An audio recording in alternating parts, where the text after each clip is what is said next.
Elizabeth Castillo. I'm an assistant professor from Arizona State University. Today I'm here to talk to you about my research on the thinking in new ways about the emergence of the nonprofit sector. So we know historically that we talk about it in terms of three failures theory: contract failure, market failure, government failure. And these have also been shown that the sector emerges because we need trust and when public goods need to be produced. Contrast, economics tells us that organizations emerge when transaction is a way to lower transaction costs. And then we get theories like identity theory and voluntary shared values that are thought to bring people together.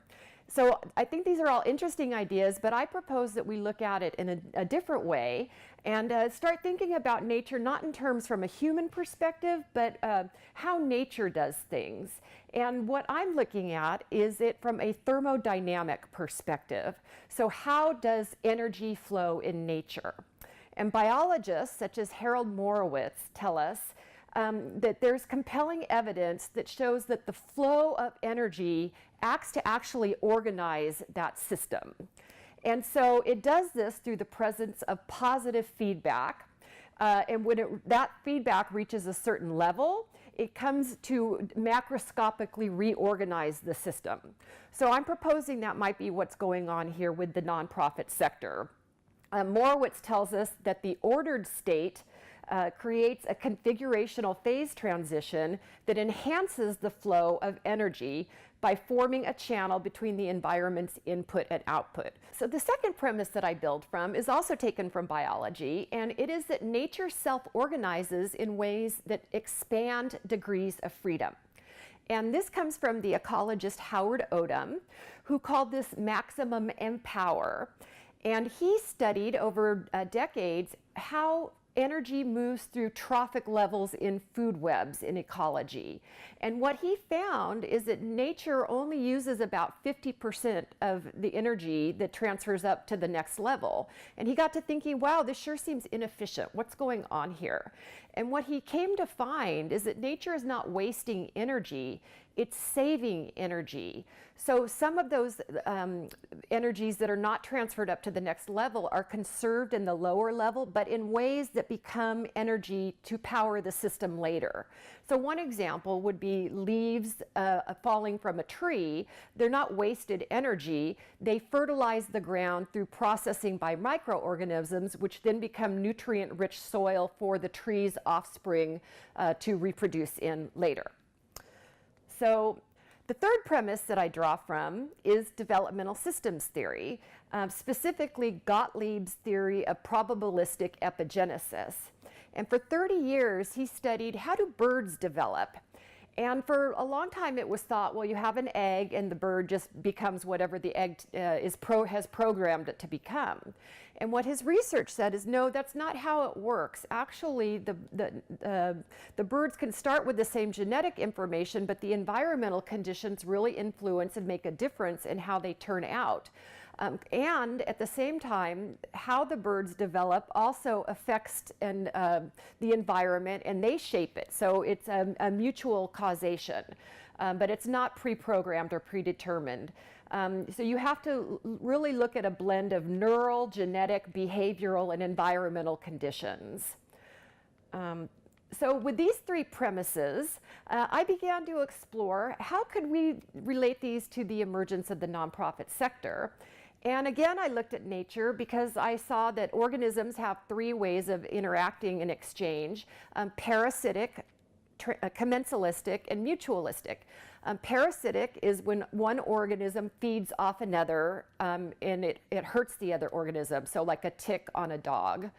Commensalism is like a bird nesting in the tree. One benefits the bird and the tree doesn't care, it's not harmed one way or the other. The third way of exchange is mutualism, where, like a bee and a flower, both organisms benefit through that interaction, and over time, as more bees and more flowers interact, that sustained exchange creates larger systemic benefits, namely through cross-pollination, improving the resilience and diversity of the ecosystem. So I thought, how could we take this framework built on these other premises and create an explanatory dynamic? So I came to see, look at organizations' behaviors and how could they be fit into this framework.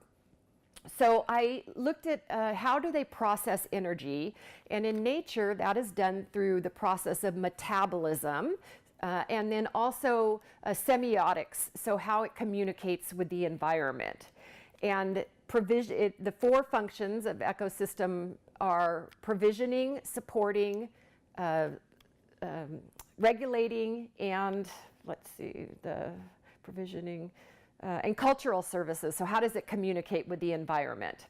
So taking these 4 functions and mapping them onto the organizational behavior exchange, I created a typology of indirect exchange that connects for contexts where goods and services are mediated by currency and indirect forms of exchange.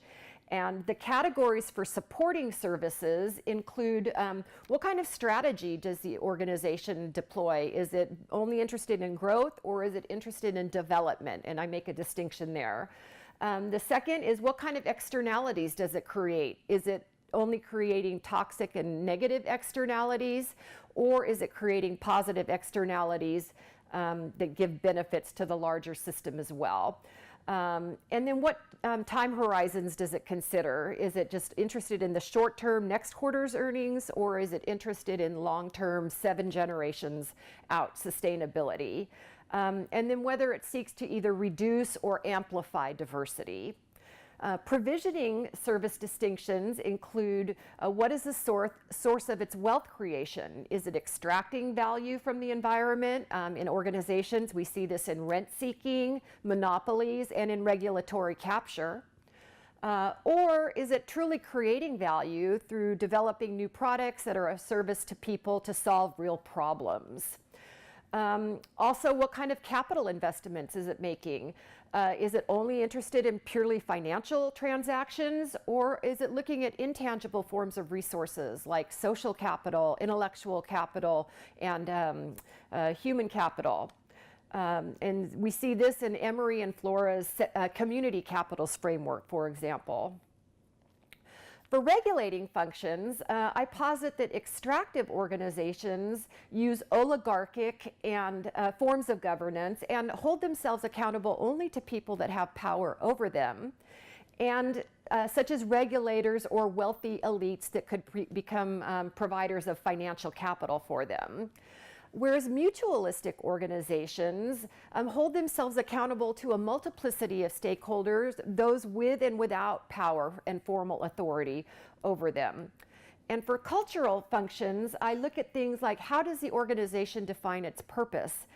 Is it only interested in financial profit as its bottom line, and or does it also want to create larger benefits like human flourishing? So I'll close with 3 takeaways. First, this framework proposes that organizational form depends on the exchange type and the degrees of freedom that it promotes.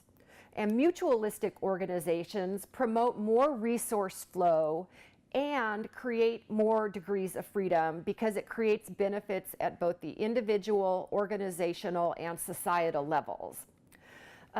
Second, we can think about organizations as being influenced by the environmental conditions they find themselves in, such as regulatory conditions, resource availability, and the degree of the competitive landscape that it's in.